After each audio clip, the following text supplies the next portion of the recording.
Hai, assalamualaikum warahmatullahi wabarakatuh, Bapak Ibu guru hebat di seluruh Indonesia. Kali ini kita akan bersama-sama mencoba mereview mekanisme kenaikan kelas dan kelulusan pada kurikulum Merdeka.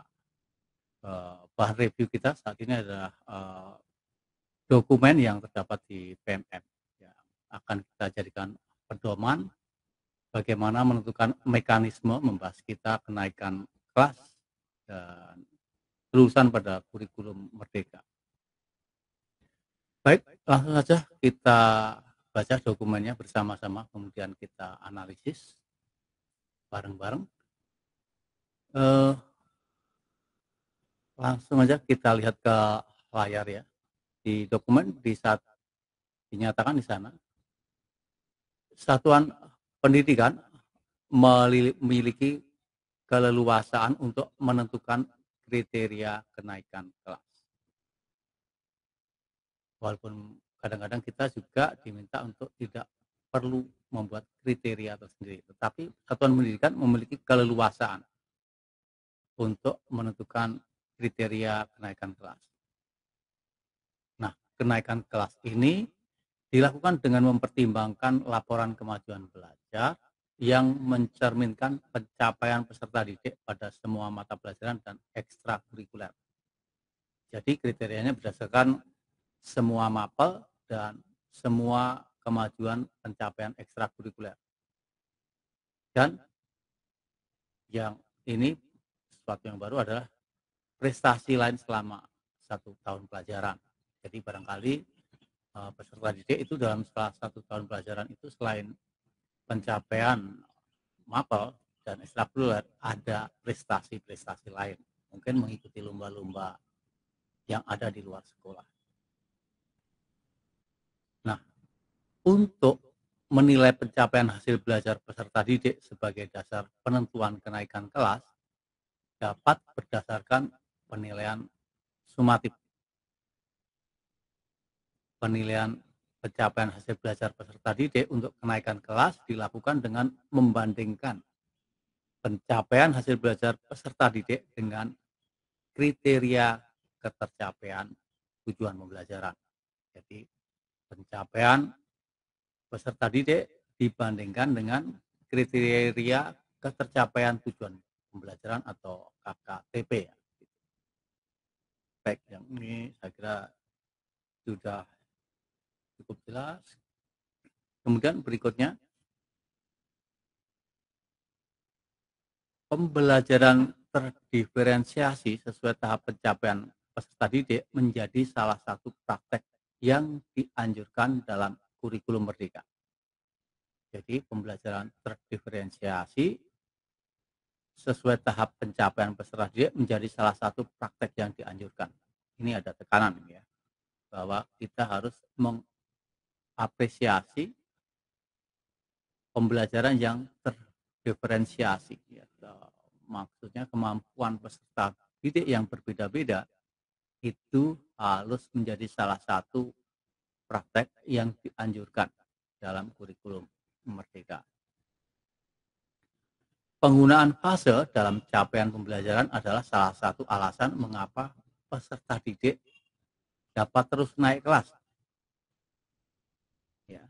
Penggunaan fase dalam capaian pembelajaran adalah salah satu alasan mengapa peserta didik dapat terus naik kelas bersama teman-teman sebayanya, meskipun ia dinilai belum sepenuhnya mencapai kompetensi yang ditetapkan dalam capaian pembelajaran di fase sebelumnya, atau tujuan pembelajaran yang ditargetkan untuk dicapai pada kelas tersebut belum tercapai, maka bisa dijadikan alasan bahwa peserta didik tetap harus bisa naik kelas bersama teman-teman sebayanya.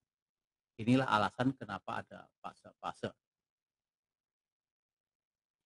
Nah, berikut ini ada disampaikan ilustrasi yang bisa diharapkan bisa menjelaskan bagaimana dalam proses belajar dalam satu fase dan lintas fase dapat berjalan seiring dengan kenaikan kelas. Kita lihat ya ilustrasinya, kawan-kawan. Ilustrasi 1. Ilustrasi 1. Kenaikan kelas dalam fase yang sama. Sebagaimana dijelaskan dalam bab sebelumnya, bab 3, pendidik menyusun alur tujuan pembelajaran dalam satu fase secara kolaboratif. Pendidik menyusun tujuan pembelajaran dalam satu fase secara kolaboratif. Sebagai contoh, guru kelas 3 perlu berkolaborasi dengan guru kelas 4 dalam menyepakati alur tujuan pembelajaran yang akan digunakan. Toh mereka dalam satu fase. Mereka kemudian menyepakati tujuan-tujuan pembelajaran mana yang perlu dicapai di kelas 3 dan tujuan pembelajaran mana yang akan dipelajari di kelas 4. Nah, ketika ada peserta didik yang tidak dapat mencapai tujuan pembelajaran tertentu hingga akhir tahun ajaran di kelas 3, maka guru kelas 3 perlu menyampaikan hal tersebut kepada guru kelas 4 agar pembelajaran di kelas 4 tersebut dapat menyesuaikan dengan kebutuhan peserta didik. Selain itu, pada awal tahun ajaran, guru pun dianjurkan untuk melakukan asesmen awal pembelajaran untuk mengidentifikasi kesiapan peserta didik. Dengan demikian, peserta didik tadi dapat terus naik kelas, tidak perlu tinggal kelas. Ya, meskipun beberapa capaian pembelajarannya tidak sesuai dengan kriteria ketercapaian tujuan pembelajaran. Itu adalah kasus 1 jika kenaikan kelas dalam satu fase. Nah, berikutnya ilustrasi 2. Ini adalah kenaikan kelas antara dua fase yang berbeda. Contohnya adalah kenaikan kelas dari kelas 4 fase B ke kelas 5 fase C. Apabila terdapat peserta didik yang belum mencapai kompetensi yang ditetapkan dalam fase B, hal ini perlu diidentifikasi oleh guru kelas 5 sejak awal tahun ajaran. Informasi tentang tahap capaian peserta didik ini perlu dikomunikasikan oleh guru kelas 4 dan juga diidentifikasi melalui asesmen di awal pembelajaran kelas 5. Untuk peserta didik yang belum menuntaskan fase B, pendidik dapat mengulang konsep atau materi pelajaran yang belum dikuasai peserta didik sebelum peserta didik tersebut mempelajari materi yang terkandung dalam capaian pembelajaran fase C. Dengan demikian, peserta didik dapat terus naik kelas. Ya, jadi ini kalau berbeda fase, ya. Kasusnya dari fase B dan fase C. Jadi guru mengkomunikasikan dulu dan membuat asesmen awal. Oke, itu Bapak Ibu guru.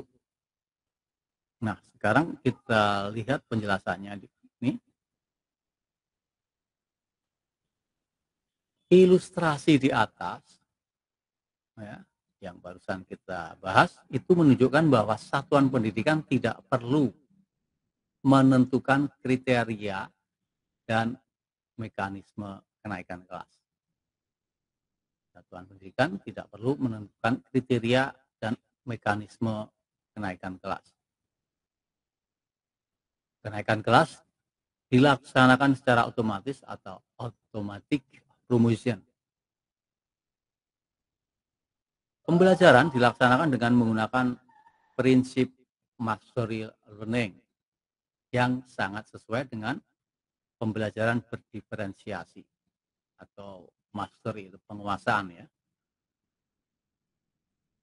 Ini sesuai dengan pembelajaran berdiferensiasi atau pembelajaran sesuai tahap capaian, teaching at the right level. Jadi di sini maksudnya setiap peserta didik mempelajari tujuan pembelajaran yang sama dalam setiap pertemuan. Namun, Bagi peserta didik yang tidak dapat mencapai kriteria ketercapaian tujuan pembelajaran, perlu ditindaklanjuti dengan memberikan perlakuan khusus agar dapat mencapainya. Jadi tekanan ini, pembelajaran itu sangat ditekankan berpihak kepada murid. Ya. Dengan kata lain, tindakan untuk peserta didik yang beresiko tidak seharusnya menunggu hingga tahun ajaran, tetapi perlu segera diberikan. Ini yang sering terjadi ya, masalahnya menumpuk sehingga ketika kenaikan kelas menjadi agak rumit. Oleh karena itu, di sini sangat dianjurkan bahwa setiap tujuan pembelajaran yang dilaksanakan, jika ada masalah, maka perlakuan khusus harus segera dilakukan. Ya. Tidak usah menunggu hingga tahun ajaran terakhir ya, baru dibahas. Oke. Seperti itu. Nah, apabila tujuan pembelajaran pada mata pelajaran tertentu yang tidak tercapai sampai saatnya kenaikan kelas, maka pada rapot peserta didik dituangkan nilai aktual yang dicapai dan dideskripsikan bahwa peserta didik tersebut masih memiliki tujuan pembelajaran yang perlu ditindaklanjuti di kelas berikutnya. Jadi bukan berarti nilainya kemudian kita ubah, tetapi kita menyampaikan nilai aktual yang dicapai, tetapi dideskripsikan bahwa peserta didik tersebut masih memiliki tujuan pembelajaran yang perlu ditindaklanjuti di kelas berikutnya. Oke. Dalam proses penentuan peserta didik tidak naik kelas, perlu dilakukan musyawarah dan pertimbangan yang matang, sehingga opsi tidak naik kelas menjadi pilihan paling akhir apabila seluruh pertimbangan dan perlakuan telah dilaksanakan. Opsi tidak naik kelas menjadi pilihan paling akhir jika semuanya sudah dilakukan. Banyak penelitian menunjukkan bahwa tinggal kelas tidak memberikan manfaat signifikan untuk peserta didik, bahkan cenderung memberikan dampak buruk. Ya, ini hasil riset yang dilakukan ya, bahwa dampak kenaikan kelas itu ternyata tidak otomatis memberi hasil yang signifikan terhadap perbaikan kompetensi peserta didik. Ini dilakukan misalnya oleh Jacobs and Mantiria 2022. Di berbagai negara, kebijakan tinggal kelas secara empiris tidak meningkatkan prestasi akademik peserta didik, terutama yang mengalami kesulitan belajar. Dalam survei PISA 2018, skor capaian kognitif peserta didik yang pernah tinggal kelas secara statistik lebih rendah dibandingkan mereka yang tidak pernah tinggal kelas. Nah, ini menunjukkan kesimpulan bahwa mengulang pelajaran yang sama selama satu tahun tidak membuat peserta didik memiliki kemampuan akademik yang setara dengan teman-temannya, melainkan tetap lebih rendah. Hal ini dimungkinkan karena yang dibutuhkan oleh peserta didik tersebut adalah pendekatan atau strategi belajar yang berbeda. Bantuan belajar yang lebih intensif, waktu sedikit lebih panjang, namun bukan mengulang seluruh pelajaran selama setahun. Dalam terjadi kasus luar biasa, ya, jika terjadi kasus atau hal yang luar biasa, jika terdapat banyak mata pelajaran yang tidak tercapai oleh peserta didik atau terkait isu sikap dan karakter peserta didik, maka satuan pendidikan dapat menetapkan mekanisme untuk menetapkan peserta didik tidak naik kelas. Ya, kalau keadaannya memang betul-betul luar biasa, karakter pencapaian yang banyak tidak tercapai gitu ya, bermasalah betul, maka satuan pendidikan diberi kesempatan untuk menetapkan peserta didik tidak naik kelas. Namun demikian, keputusan ini sebaiknya dipertimbangkan dengan sangat hati-hati mengingat dampaknya terhadap kondisi psikologis peserta didik. Gimana pendapat Bapak Ibu ya? Selain itu, tinggal kelas juga memberatkan secara ekonomi. Hasil tes PISA 2018 menunjukkan bahwa di berbagai negara, mayoritas siswa yang pernah tidak naik kelas adalah siswa dari keluarga kelas menengah ke bawah. Ketika mereka tinggal kelas, biaya untuk mengulang 1 tahun belajar memberatkan keluarga, sehingga mereka semakin rentan putus sekolah. Dengan demikian, kebijakan tidak naik kelas adalah kebijakan yang tidak efisien. Peserta didik harus mengulang semua mata pelajaran untuk jangka waktu 1 tahun penuh, padahal mungkin bukan itu yang menjadi kebutuhan belajar mereka. Berikut ini adalah contoh isu yang biasanya menjadi faktor pendorong keputusan tidak naik kelas, serta alternatif solusi yang lebih sesuai dengan perkembangan dan kesejahteraan, well-being peserta didik. Oke, kita lihat beberapa kasus. Kita belajar dari kasus. Isu pertama,